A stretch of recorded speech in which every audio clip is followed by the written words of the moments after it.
ধরুন আপনাকে এই সবগুলো ডাটা এক্সেলাইজ করতে হবে। আপনি কি একটা একটা করে কপি করে আপনি এই জিনিসগুলো এক্সেলাইজ করবেন?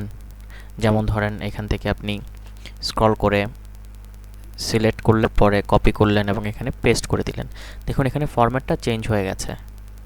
আপনি যদি ঠিক ফরম্যাটে নিতে চান সেক্ষেত্রে আপনাকে এই ডাটাগুলোকে লিঙ্কটা কপি করবেন প্রথমে, তারপর ডাটা মেনুতে গিয়ে গেট ডাটা অপশনে ক্লিক করবেন।